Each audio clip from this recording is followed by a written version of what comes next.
All right, I think we're going to start. We're a minute past, and I promise uh, we won't probably end this early, but I promise we will do our best to end it on time. We'll get, and by on time I mean that 5 minute buffer for those of you that have a meeting at 2, so you're not racing into it. But I'm very excited about this. This is the second piece in the Future of Work series. The first one was kind of a look at what's next, and we talked about a lot of things from all the different generations to how you can stand out to what that actually looks like. And now here we are zooming in a little bit on some of the maybe one of the biggest challenges that companies have had to face, and I don't know, since last year, with hiring people and talent retention and talent recruiting, and the fact that we are in a very real labor shortage here. And I brought in some help, which I'll get into in a minute. Very excited to have a good friend and a very expert opinion and insights that he brings on what's going on in the labor market. So Kevin and I are going to jump in a little bit here soon together, and I will give him a proper introduction. But I thought we would start with really just kind of first, before we get into the specifics of today, a couple of housekeeping things. If you've ever been on a presentation with me, or if you were on the last one, very casual. I would actually, if you have a question, throw it in the chat. If you have, it's at the private, so I'll see it. And if not, somebody will let me know it's there. We are, if you have questions, definitely have some time for that. But really just kind of want to share some insights with you. My style is kind of a human aggregator role. I'm focusing on things that I'm seeing that I think are, you would find insightful or helpful in terms of what's going on, but then how you could take it back in an actionable way to your company and in a way to actually have an impact on this challenge that we're having right now. So want to make sure I hit on those things. The kind of the overview of the presentation today, we're going to cover 3 areas that get into the details around some of the labor challenges that companies are having. The first, to me, the most important is the messaging. Are you connecting? What are employees hearing? What are you saying? Is there a gap? How are they looking at it? How are you looking at it? That's where Kev's going to join us and really get into some really great insights into ways you could be focused and maybe tweaking some of the messaging in terms of how you're approaching labor challenges today. Second's channels. I'm going to jump in and talk about that. If you were on the last one, we talked about communication challenges for the different generations that are in the workforce today. I'm going to cover it from the channels perspective of how you're recruiting to the different generations that are in the workforce today. So kind of a swing chapter here in the presentation that'll kick us into the third piece, which is retention.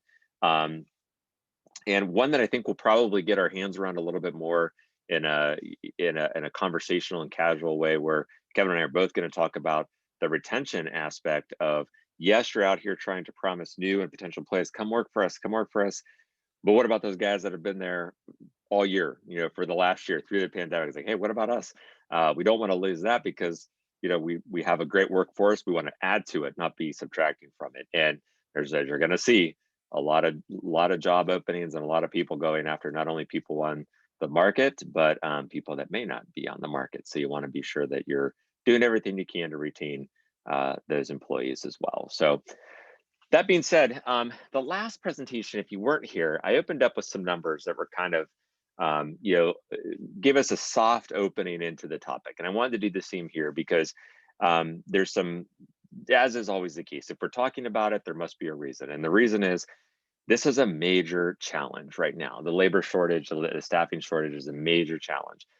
And the thought is, how did we get here? Over the last year, a lot has happened. And, while all of these different things, how to get through the pandemic, how to work remotely, all these different challenges, a weird thing happened. We got through it.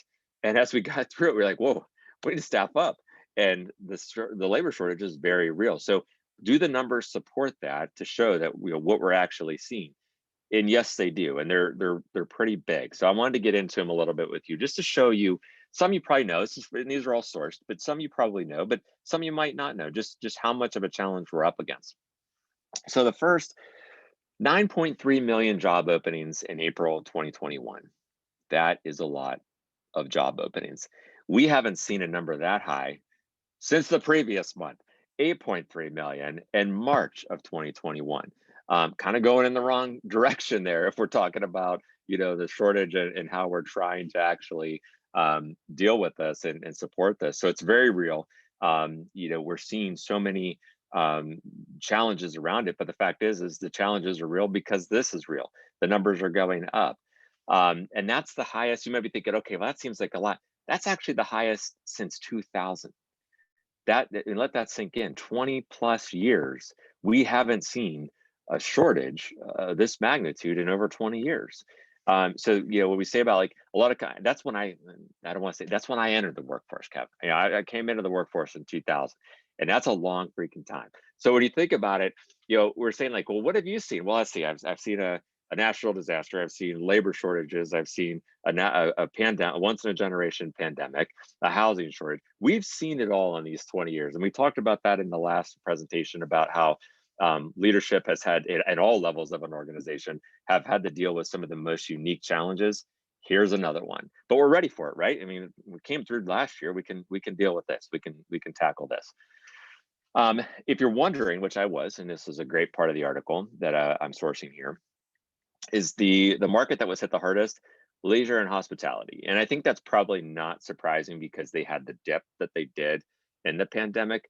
But now that everybody is wanting to go, the Roaring 20s Part 2 is happening, and everybody's wanting to go back out on vacation and stay in hotels and restaurants and everything else, it went like this. And these restaurants and these industries are dealing with this shortage even in a more unique way, because the demand isn't just, it's not an aspect of demand, it's happening, it's there. So you have your people that are overworked and they're trying to come up with all these unique ways to handle it. So that's a sector that, not surprisingly probably to you, is being hit the hardest.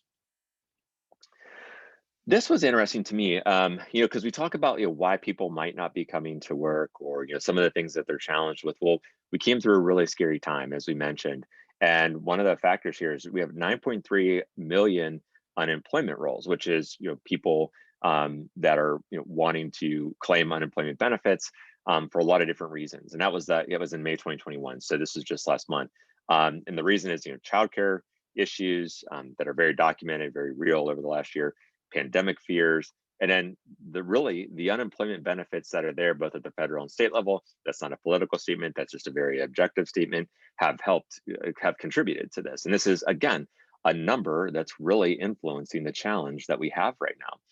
And if you're trying to get some perspective, just like we said, the highest since 2000, that's 3.6 million higher than it was pre-pandemic.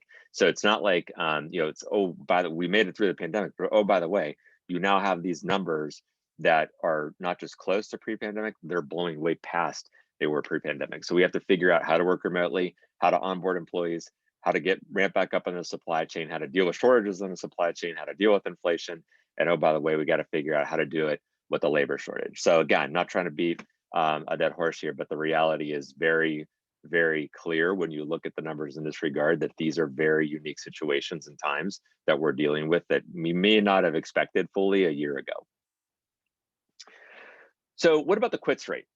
So how confident do people feel? Part of it's like, I think sometimes when we think of these job openings as that people don't want to work, and I've heard that from a lot of people. Well, that might be, but as some of the unemployment benefits start to curb back or roll back at the state level, there's other reasons.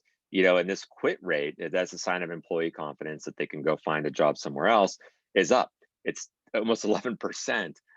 Over the previous month, which is, and this is from last month as well, over the previous month, totaling nearly 4 million quits.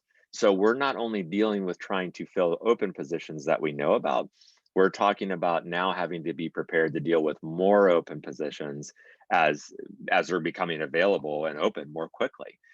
So not only we're kind of dealing with things on two separate fronts, three if you add that retention factor in. So again, a lot on your guys' plate, a lot on your organization's plate, how can we start to think about putting these things, these ideas back into action so we can contribute to solving the issue, is where we're going to be going here when Kevin comes up to join us here in a second. So if you're wondering, those quit rates, 2 times the amount in 2020. And that's just really to continue to give you that perspective of what we're dealing with. That's a third number now, a third metric that we look at from the economy standpoint that shows us that we're dealing with really, I won't say once in a lifetime, once every 20 years. These are numbers that are very are very real in terms of what we've never seen before, or haven't seen, at least. I've been in the industry for 21 years now. Clearly the first time I'm seeing something like that or having to deal with that. So the big number here, and this is kind of going to jump us off, because I think, and then Kevin's going to talk about this in a second, because I think this is where a lot of people think, it's a quick fix. And I think anybody that's in a position, companies you're at or you're helping, they realize it's not a quick fix. But this number kind of shows that a little bit. I think it's a little misleading. But job switchers earned an extra 13% wages at their new position. That's probably not surprising. It's a big number, no doubt. But it's not surprising because, trying to incentivize and recruit with something, if you're going to leave a job or you have that confidence, you're doing it for a couple of reasons. Money is going to be one. But the issue there is, I think people think the answer is easy. It's companies just need to pay more. Well, all those things we just showed you, all those numbers, there's a lot of factors at play there. Yes, the impact of the effects of the pandemic are still being felt in terms of people wanting to go back to work, wanting to go back into an office. I keep reading articles, or our COO and I talk a lot about this. One article after another, I'd rather quit than go back to the office. These are scary numbers. These are scary articles if you're in leadership and trying to staff a team and staff a company. So it can't just be about the money, but I think a lot of times people do think that. So, but what I think is a good transition point for us, and I'm going to introduce Kevin next, is the messaging around that. How do you actually look past the financial aspect of it and think it has a little bit less to do with the money and more to do with the connections that you could be making in the messaging and in the channels that I'll come back up and talk about after Kev. So who's Kev? Who's Kevin I keep talking about? So good friend, and an expert in this area, Kevin Bachman. I told him I would not read his bio. You can see it. I told him I'd basically rip on the fact he's a Yankees fan long enough for people to read it themselves. But don't hold that against him. You are in for a treat. We are so happy to have Kevin joining us. His perspective on 20 year plus in the business, well-respected thought leader, subject matter expert in that space, host and guests on multiple podcasts, multiple web series, multiple webinars, just very well known in the industry, and is joining us today to really talk about his perspective on what he's seen from employees and employers when it comes to actually reaching out and connecting on that level. And then later, when we talk about retention, keeping them there. So Kevin, without further ado, glad to have you. Glad that we are finally doing this. We've talked about it for years. Here we are together. Stage is yours. Yeah, thanks, Ben. I'm excited to be here. And whenever I'm invited to speak, I always start by thanking the audience for caring enough about the topic to join us. We all have a lot of choices with how we spend time in our lives, and you chose it to spend it here listening to Ben and I, which I think tells both of us you had a pretty big hole in your calendar today. But yeah, joking aside, I'm grateful, I'm humble, and we promise to make it worth your while. Ben just showed us some scary stats. Now, they may not be scary to everybody and or to Ben, but I'll tell you, those are terrifying numbers for me.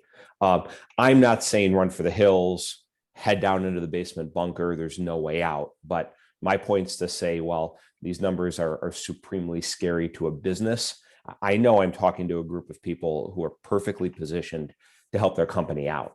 And you guys might not think that, which is why I've really been looking forward to getting in front of you guys for a few weeks since Ben and I started talking about this.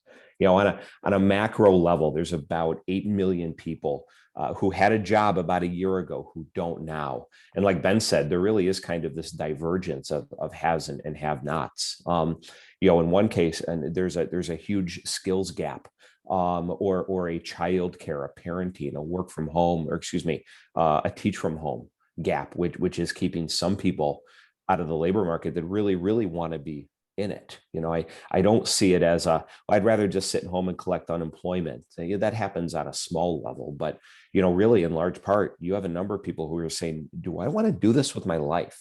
And a lot of people are thinking of it right now, and they're thinking of it at exactly the same time. Like we all go through that in our lives, but everybody's thinking of it right now.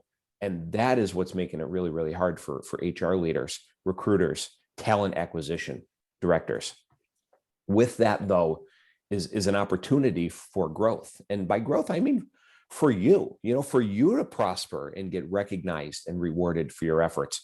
I'm not naive enough to think that everyone is 100% altruistic, or that they solely focus their efforts to benefit others, or that Ben and I even have 100% of your attention right now. In the short time we've been together, you've gotten a few phone calls, 8 or 10 emails. If you're in an office, maybe an interruption by a coworker. If you're at home, you got a request to just make a grilled cheese sandwich. So if you're half listening to us, that's perfectly okay. But and if you are half listening, just note that a not insignificant portion of what we want to talk about today is really geared toward helping you positively drive results for your company so you can get rewarded, compensated, promoted for that effort. So as we're on the screen now, and we say that it starts with messaging, I've been in the screening industry for 20 years, but my background is actually closer to yours than the industry I'm in right now. I originally came from radio and TV news and have a graduate degree in communications management, which now just means I remembered enough to be dangerous. But what drew me to the topic today was what I saw as a really strong connection between the current business climate and what Marcom experts like yourselves could do to positively and dramatically drive benefits to the business. Now, you guys may be thinking, yeah, I'm thinking of that. I'm trying to do some of that now. And if you are, that's great. You're ahead of the curve. If we'll build off that. If you're not, this is a judgment-free zone. We'll get you up to speed. And where I really see my insight working in the screening industry as a positive towards speaking to you today is, we're kind of at that end of the funnel. Everything from a recruiting, a staffing, a development of talent, all these initiatives kind of all funnel down to the screening. So we're usually the first people to hear, hey, I can't hire fast enough. Hey, is that screen done? Hey, I can't lose this candidate. They got 3 job offers at the same time. So screeners inadvertently kind of really sit at that nexus between challenges employers are having staffing their business and what that broader talent market looks like. And I have a couple of the stats that we had looked at. It's not the unemployment rate that really tells us whether business will be good or bad. That's part of it, but it's that quits rate that's really the driving indicator. And Ben showed some of the growth and the rise in that number. I saw something today about it going in some industries from 1.7% to 4.2%, and that's almost triple. So do the math in your building, depending on your industry. That's 1 in 25 people who are thinking of leaving you. That's a serious threat to the operations of the business. Now, let's go back into your world. On your side of the building, you guys own the brand. And the brand isn't just communicating internally or externally with customers or stakeholders or media publications. You guys really own and I hope cherish and take pride in having the responsibility on shaping how people feel about the organization. And remember, we all know how people feel drives how people act. Do they act positively, accepting a job or deciding to stay at a job, or negatively, leaving a job, or even worse, leaving a job physically or mentally, but staying physically? A lot of that is controllable by you guys. We're going to talk more in a minute about that disconnect between what employees think and what employers think employees think. But I want to quickly discuss and build a little more foundation here on what the life of your HR colleagues the last year and a half has been, and then how your help fits within the role of corporate communications and driving the company forward. So this is the life they've been living since March of last year. their lives have sucked. Super interesting intellectually, but intellectually interesting doesn't reduce the stress levels, the late nights, the early mornings, those intractable situations that they're faced with. To do a quick recap, 15 months ago, they're tasked with shutting down the office, if possible, transitioning employees to a work from home model. Then they had to deal with furloughs or terminating a significant part of their employee base, especially if that business was based on selling to people who congregate in public areas. Or maybe if they're on the other side, they had to deal with exponentially increasing staffing if their company was the beneficiary of a pandemic, the hand sanitizer, the gig employer companies. Then internally, they had to tackle all of the my coworker just coughed on me policies, navigating disputes inside the building, people who think the virus will kill them versus people who think the virus is a hoax. Throw in PPP applications. Fast forward to the fall. Now we're doing soft openings physically, but parents have to homeschool their kids, virtual meetings, mandatory or not mandatory vaccination campaigns. And what do we do if 10 people in the factory don't want to get vaccinated? Everybody's crapping on everybody else because of the choices they're making in their personal lives. Every day I subscribe to a few emails from trade associations in the HR community, which lists out all the chatter that they're talking about in these networking groups where they're asking questions and getting answers from each other. A year ago, 99% Corona related chatter. Nothing about training, nothing about diversity, nothing about benefits, payroll systems. It is 99%. What the heck am I doing here? And how do I do it? How are you handling that? And while that chatter's dialed down, we're still 50, 60% COVID related chatter. HR professionals are drowning, and here's your opportunity to ride in on a white horse and help. So we talked about what their life was. Here's their life now. Okay. Now it's how do we fill all these open positions? One of the key things we're here to talk about today, right? How do we fill all these open positions after we fired everyone last year and now those people went out and got new jobs? That's not to say the decisions they made a year ago are the wrong ones, right? It's what they had to do based on a very uncertain business climate and a very significant drop in business. But a 2020 problem and the tactics that they deployed has created a real 2021 challenge. And business leaders, they'll look inside of HR or recruiters or talent acquisition, and they'll say, why can't we deliver to our customers? Why aren't these problems solved by now? Why are people leaving us? And it's just a really, really messy time. If you can see this, this is the latest issue of HR Magazine, the turnover tsunami. We've been talking about this in our space for 3 or 4 months, just waiting for it to happen. And it's here. On the next slide, I'm gonna back up for a moment to see what got us here. These first 2 bullet points are kind of really interrelated with each other. Let's look at the second one. I'm not disparaging average efforts. Sometimes average effort is okay. Average efforts can sometimes generate above average results. Sometimes. The challenge now is everybody's trying to do it at the exact same time. So the script is flipped. Above average efforts now can barely generate only average results. See that change there? And I think a lot in the HR community is really struggling to find solutions within the confines of the existing ecosystem. And because the people with pencils are looking at this problem extremely closely, the CFOs, the CEOs, the sales leaders, the hiring managers, there's a lot of visibility into that part of the business right now. So then I put my corporate communications hat on, again, that hat that knows just enough to be dangerous. And I think of campaigns that can demonstrate increased retention over a period of time using a previous benchmark, increasing applications received over a previously benchmarked period, increased offer acceptances, reduced time to hire, time to fill. A couple of these are HR metrics that mean the same thing. We just interchange the words. I think communications campaigns that help solve some of these problems are absolute home run solutions. And I don't think HR is always thinking of turning to you or tapping you guys on the shoulder. I think, and here's where I'm so optimistic about what can be. I think a lot of HR people are thinking that this is their problem to solve, and they just have to do it through their own ecosystem and suite of solutions.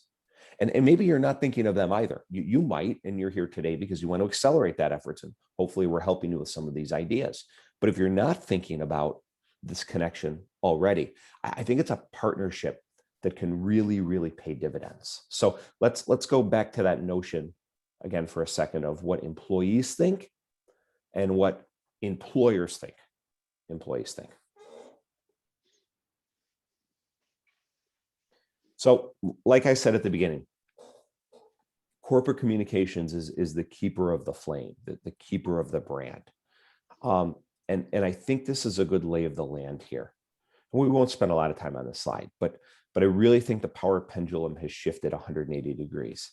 It's no longer, I hope I don't get fired during a global pandemic when sales are down 40%. That's what employees were thinking a year and a half ago. Now it's, what do I want to do with my life? Which company will give me the best work from home flexibility? Is this even an industry that I want to be in right now? So while front and center, it's, I have open positions, I can't recruit, I had to close the doors of my business or cut my production hours, or I can't run a third shift, even though I have the orders to. It's that and more. And I don't say it to scare, I say it to illustrate the opportunity to help, because it is right now the, how do we fill open orders, or how do we fill open positions, open requisitions, right, for our hiring teams? But it is becoming that turnover tsunami. And of course, what we do benefits both ways. If I can hire more, but my people are running out the business faster, I'm in no better shape than I was before.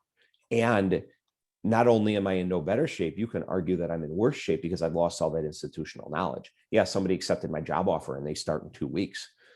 But one of my best people who's been here for 5 years just left. And that is not a one-to-one comparison.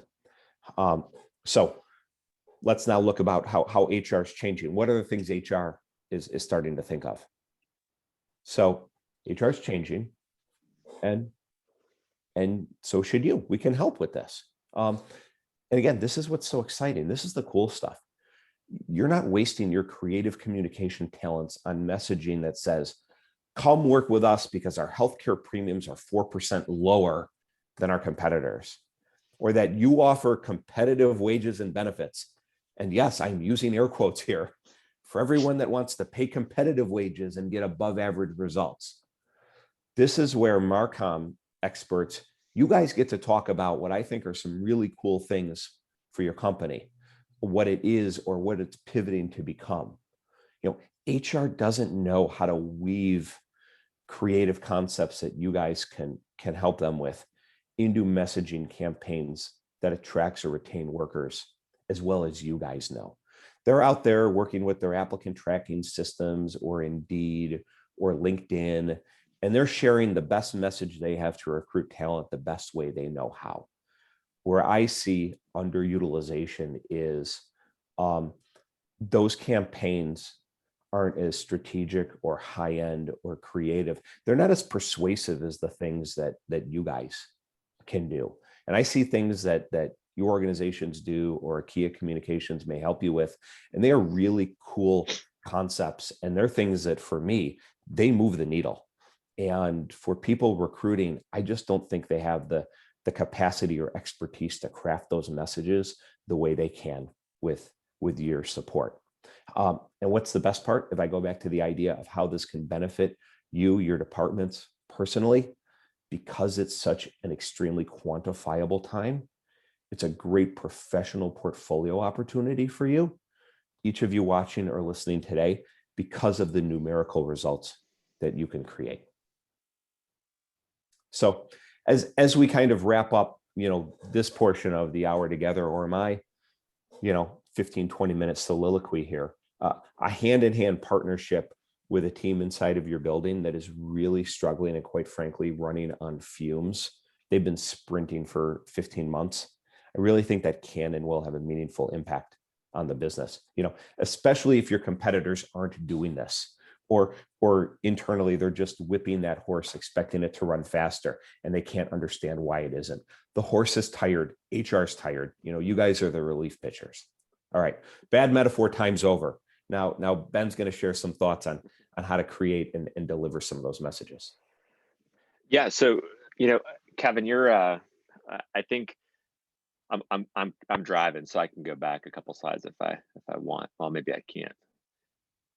The slide that you had up there about what HR has been through in the last 16 months, I kind of I panicked for a second, then breathed a sigh of relief, because it was like, that's a lot to look at. And when there's no whole new challenges. It'll be interesting to see the next 16 months.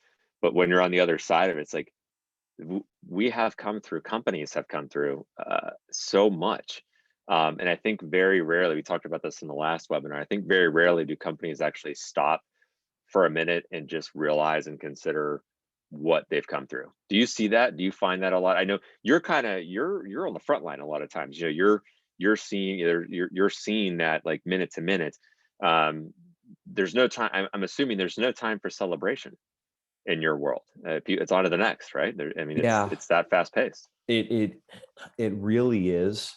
And like you said, Ben, no one's really stopping to look around and see where we came from and where we are now. They may be patting themselves on the back a little bit because they know the problems that they may have created or the solutions that they deployed. I don't know if their broader organization does. But what's real interesting about that question, Ben, is I think all of us, whether we're a job applicant, an employee who's looking to leave, an employee who's looking to stay, or work with their partners, I think there is a, how do I want to say it? There's a much lower tolerance for mediocrity. We've all had to figure out, how do we work from home, collaborate virtually, teach our kids how to carry the one, make grilled cheese while we're on a Zoom call. And we're saying to ourselves, our vendors, our partners, our coworkers, I figured it out. I need you to as well. So that, to me, when you say, hey, the last 16 months, the next 16 months, I'm really, really interested on, and I hate to use the phrase because we hear it all the time, the new normal. Are we going to kind of revert back to 2018, 2019? Or are we really just exponentially powering through from a productivity and accomplishment standpoint and saying, hey, this is what I found out I could do this. I found out my team could do this. That's really cool. Like, mediocrity stinks. We're not going to be mediocre anymore. I'm pumped. I'm jazzed. Let's go accomplish things. That's going to be really cool to watch. Or do we take a 16-month nap? We're going to do one of those two things. I'm just not sure which. I think your nod to the new normal, I never thought about it from the perspective of the numbers of the normal. So we may go back to normal numbers, and numbers never lie, and that's going to dictate. I think what we won't go back to is a normal way of doing business, in the sense of, I think now companies are kind of just going to be at the ready for anything. And I think the companies that I see are thriving are the ones that didn't think that March 2021 was an end point. Yeah. Because I think people thought they were going to hit that. And it was like, okay. And I'm not saying anybody thought it would go back to normal. It's like they thought in their mind, let's get to this point. Whereas companies that are like, okay, let's get to that point and be ready for the next is where we're kind of going here. So the numbers might go back to normal, but I think companies staying flexible and needing to stay, kind of ready for anything, so to speak, is what we're going to see. So that's where I find things are going to be pretty interesting. Yeah, and another thing that I've noticed, and this is a change I think will be here to stay. And listen, Ben and I, we'll only keep you guys till about 3:30, and then you can leave. I see a lot of organizations that are now really embracing best of breed solutions. Now, that's not a new phrase, but historically, I think a lot of organizations will say, okay, whatever it is I want to accomplish, and just list out the accomplishments. I'm going to build a team to go do it myself. And maybe I do it great. Maybe I do it mediocre. Maybe I do it bad, but time tells. And I'm just going to do it myself. And I think a lot of companies, when I get back to that lack of tolerance, we're more impatient. I think organizations are looking inward at whatever bucket of work they're trying to do. And they're saying, I'm really good at this and I'm going to do this with my team. I'm not really good at this, so I'm going to ask somebody else to do it. And they're really just looking for the best way to do something, because the only thing we can't get back is time. I don't have 6 months to figure out whether I'm good enough to do it myself. I got like 6 weeks to figure it out, and then I got to go. Am I going to do it myself, or am I going to find a friend? That's a great transition for us to kind of slide into this next piece, because I think it's interesting. I talked at a personal branding conference a couple of weeks ago about the importance of failing, and failing fast. Whereas it used to be like, well, I can't mess this up. Now it's like, if you're going to mess it up, let's hurry up. And it's like, we don't have that time to do it. We need to be able to move quickly and adjust quickly. And I think when you look at it from this perspective, and I have one slide because I wanted to kind of condense this and give Kevin a lot of the time here. But I put a lot on one slide, so it's a little bit more than you're probably used to seeing for me. But I thought it would be helpful to look at this from a generational standpoint, as we've been talking in previous presentations, that it's not just the message. Kevin drilled down and covered a lot, which I took a lot of notes on. And one thing that he mentioned that it really resonated with me is, above average is not generating the above average results. It's like it all shifted. Now above average is, that's table stakes.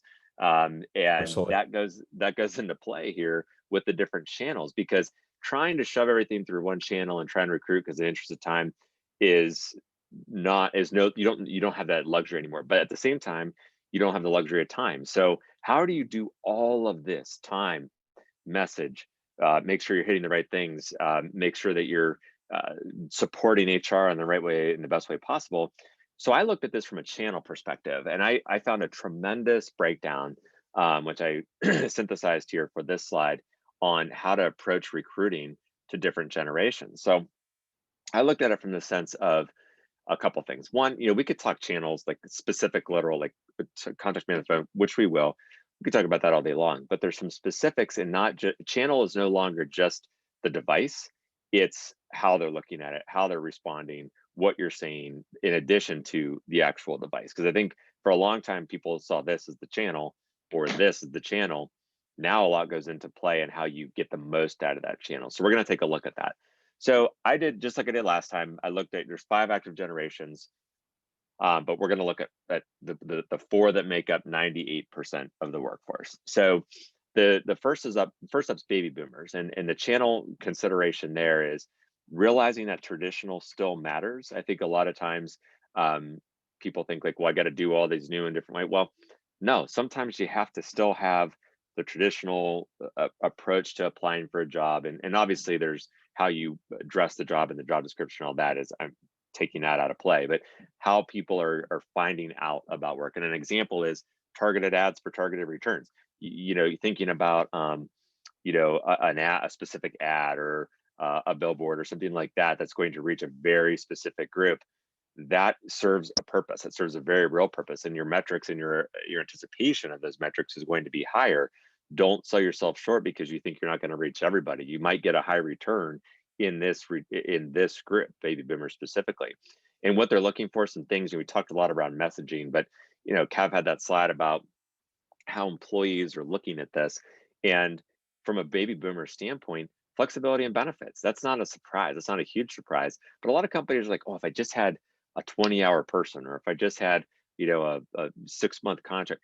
These people are out there. They want this flexibility. This group that is pursuing and looking for flexibility is there, and this is something that baby boomers really, really value.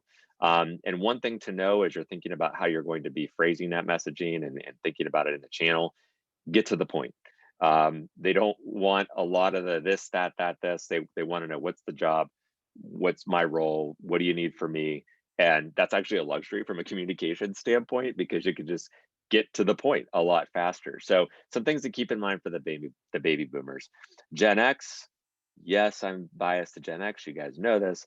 I am Gen X, and this article nailed how you should talk to them and how you should reach them. Direct channel. We have enough digital savviness. We kind of came in as, we're the first ones with our AOL profiles. But we also have been conditioned to move quick. So get to me directly. You can use the digital channel to do it, but get it to me quick. Like if you, hey, you interested in this? Yeah, what are next steps? That's how you can really think, and it's lends itself to a little bit more of a recruiting standpoint or one-off standpoint, but the returns are higher. And what you're looking for there, what we're looking for there, consistency. From consistency of message, doesn't have to be consistency in job. Trust me, the thing I miss the most is every day was different. Now every day is different, but the same, because I'm in my dining room. But that consistency of, am I working for this company? What do they expect from me? What's my role? Let me step in it. Very much like, tell me what we're doing, be consistent about it. I'm going to come in and make a difference. Partner with stability. Gen X is very picky in terms of trying to have that stability. They don't want to be seen as wasting their time on something that's going to be, changing here or there. Not afraid of change, not afraid to fail fast, but that stability of, don't reward me for failing fast one day and then, give me a negative performance review the next. Let's be consistent. Let's build a stable position here. And Ben, I'd add one yeah, thing to Generation X too is resiliency. great point. You can throw a lot at us. Right now, many of us are in the sandwich generation. We're taking care of kids, we're taking care of parents. Yeah. But that direct approach I really liked. Hey, just like let's cut through what's there. We survived on MTV and SpaghettiOs. You can throw us in a bunker. We're and like a cockroach. keys. We're latchkey kids. We'll outlive you all. Just level with us, and we can handle everything, anything. Yeah, and we're the smallest group of these four, of course. And I always I joke with my best friend all the time. He's the same age as I am, and the one thing to know about this is we're built to lead, but don't hold us up. That's a nice way of saying just get out of the way type of thing. Where we kind of look at it as like, they're not the group that's going to step on toes or that actively seeks to step on toes. They're the reluctant leaders. They're the ones that are like, you know what, I'm going to do it because I don't trust you to do it. And if you would have done it, then they're the ones that are stepping in. If you want them to lead, do it, but then get out of the way. And to appeal to them in that regard, which right now a lot of people need, like Kevin said, moving quickly, the chance you would really appeal to Gen X to be like, we want to bring you in, stable position, consistency. We know you're going to, and then we're going to get out of the way and just let you go. That's music to Gen X's ears. So enough about us, Kev. We'll get into the millennials, the largest working group in the organization or in the workforce right now. Channel consideration, digital, no surprise there. Any form of digital. But the big thing here, and I started presenting on millennials probably 6 years ago, 6-7 years ago, talking about how you can build an organization that really gets the most out of millennials. And I talked about this then, and I will talk. They talked about it in the article here, and I loved it. Promote the whole and the whole, meaning the whole organization. They don't want to know. They don't want the spotlight. They want to be part of something, but they also want to feel it in a way they're creating value. Like, what's my role? What's my cog? How do I help advance for the better of the organization? And if you can focus on, yes, you're helping the whole, but you specifically are special in this role, are going to be moving that whole. Those two things combined are going to make huge advancements if you're trying to reach this group.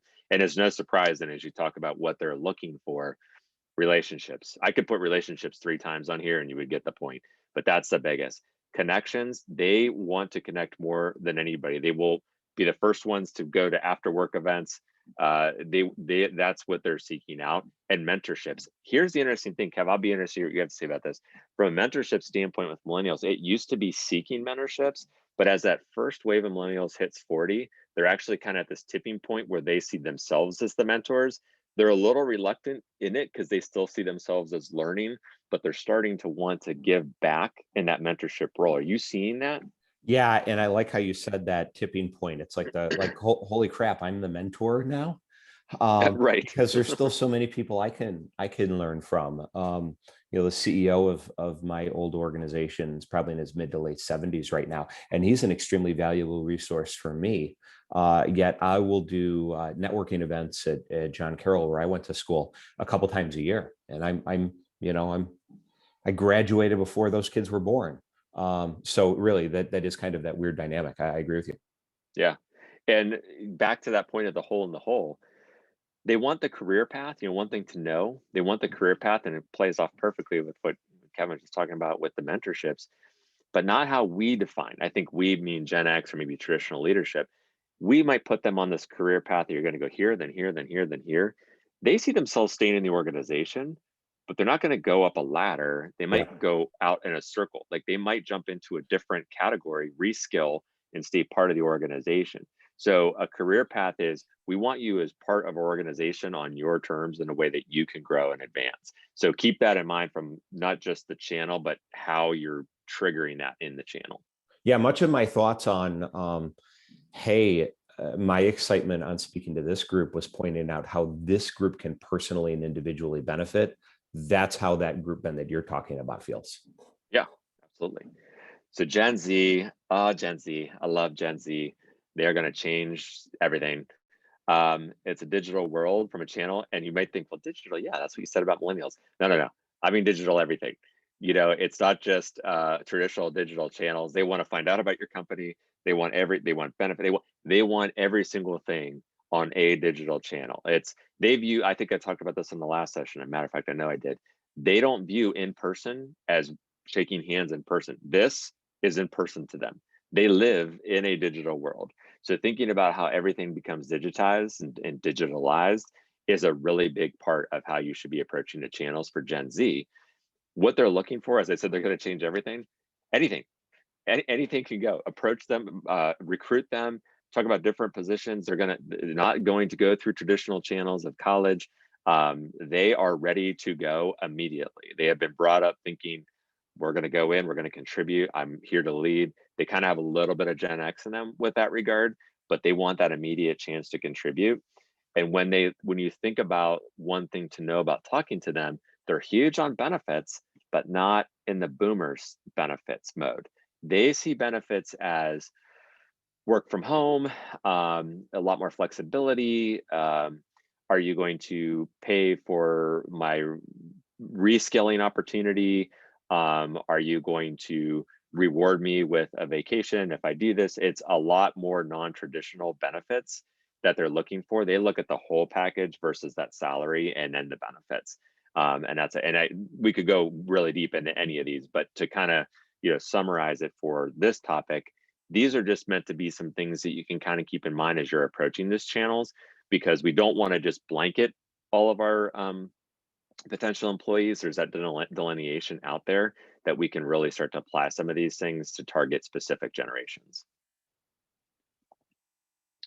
So Kev, time check. We are at 1:48. We got 12 minutes. We have a little less than that if we cut people, about 4 or 3 minutes. So fortunately for you and me, this is the lightning round part, because you and I are talking about, going to bounce back and forth a little bit here around retention, which I know you personally are very passionate about, especially because if I can throw one more stat at everybody, one more number that got us here, employees are the number one stakeholder. And Kev talked about this early on about how it's tipped a little bit, or shouldn't say tipped, it's tipped a lot. And at 180 now, employees are the most important aspect. And that's from the Edelman Trust Barometer. That's a very trusted industry report that we look at. And so how can we start to build our organizations to be focused on that? So so Kevin and I did this. We came up with 3 things to balance recruiting with retention. And he has a couple points and I have a couple points, and we'll go lightning round on this. But the first is take a moment to recognize employees. I'm going to let Kev go first on this one. Yep. People are tired of hearing how valuable that they are. Actions speak louder than words, and just don't call them a hero unless you're going to treat them as a hero. Make it count, meaningful, and money are not always the same thing. Ben said it better than I could about 3 minutes ago. It's not just cash. That they're especially when you get into the millennial and Generation Z. They're interested in more than just dollars in their pocket. And everybody is always communicating. That's one of those things I still take from my graduate program. Whether you're actively talking, actively listening, are your eyes and ears open? Are you hearing what they're saying? And there's a role for you to play. Is that message good or is it a bad one? Yeah, those are really good points. And so from my perspective, building on those, looking at it from a what about me standpoint, I think sometimes we forget the importance and value of thank you and just being recognized and recognizing what we've actually gone through. Your employees that are current, they're building and selling the story that you're pitching to potential employees. Today, everybody knows everybody. It's 3 degrees of separation on LinkedIn. It's going to take one person to be like, hey, tell me about this company. Oh, you definitely, they listen, this is a place they value their employees. They're talking. You know that already, but they are. And keep it simple. It doesn't have to be, I saw a lot of people returning to the office, food trucks, ice cream. Those are special things. How do you take that down to a one-on-one level? A handwritten note, calling somebody's, sending them a gift card for them to take their family out for, hey, sorry for taking your dad away or your mom away from the family for so long. These are really simple and special ways to connect. Telling their spouse, and just an idea I had in my head, if you know this, if you're personal enough, telling their spouse or significant other how valuable they are, that contribution. Yes, you're telling the spouse, but how good does that make that person feel? That's right. Just be human. Be human. Yeah.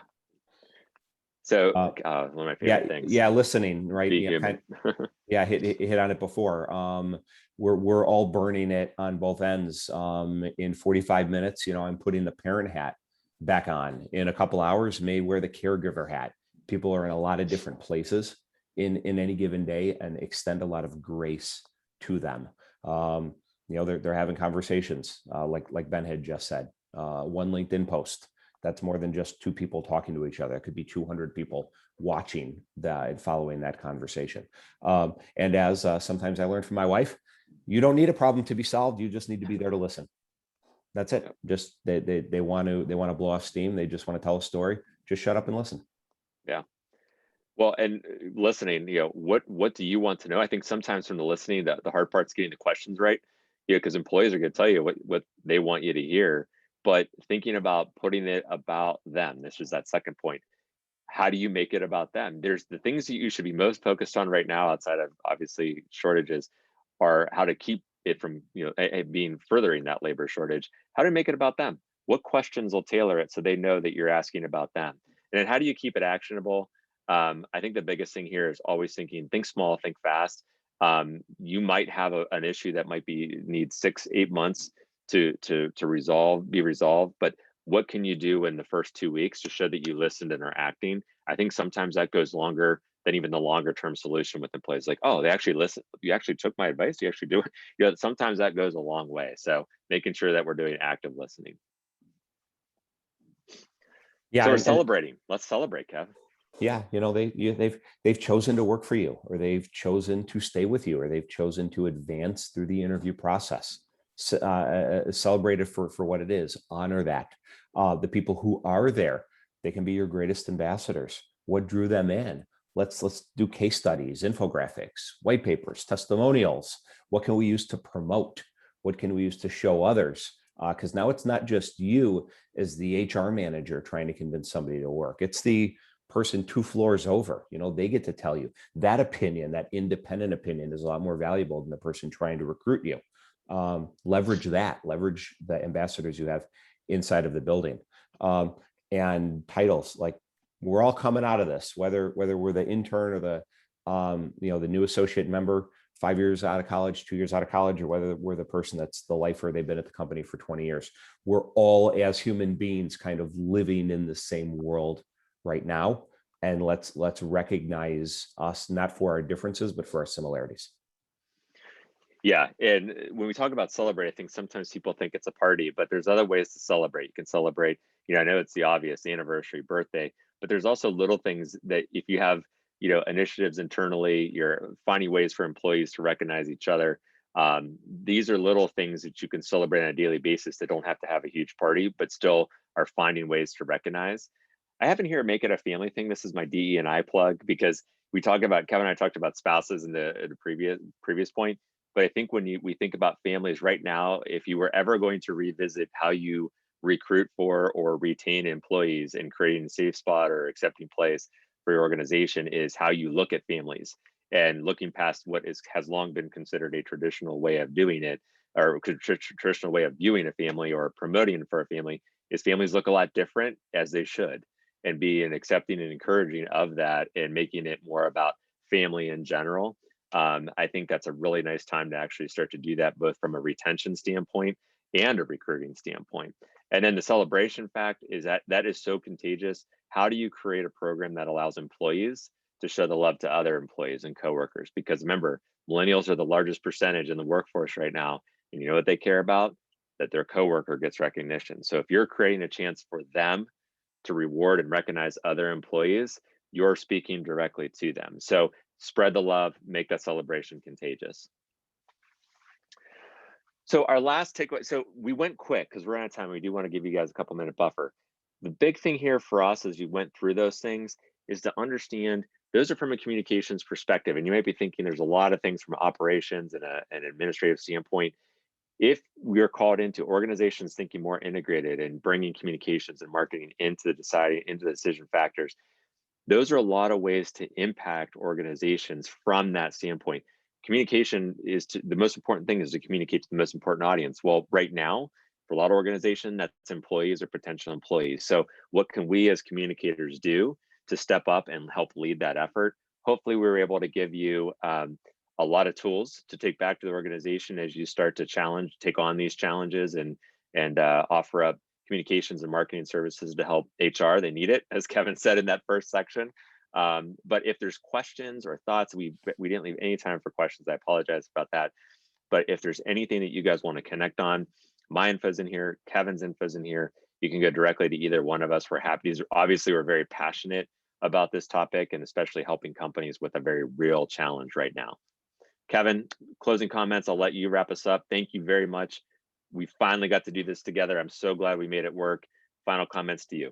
Thanks as well to you and everyone who gave us the time to be here today. I would say go find a friend inside of your building, ask them how you can help them solve their problems, quantify and benchmark it ahead of time, measure the results of the campaigns you create, and go be a hero. Collect the rewards. Thanks, everybody. Great. Well said. Thank you, guys. Have a good rest of the day. Thanks for giving us the time. Thanks. Thank you.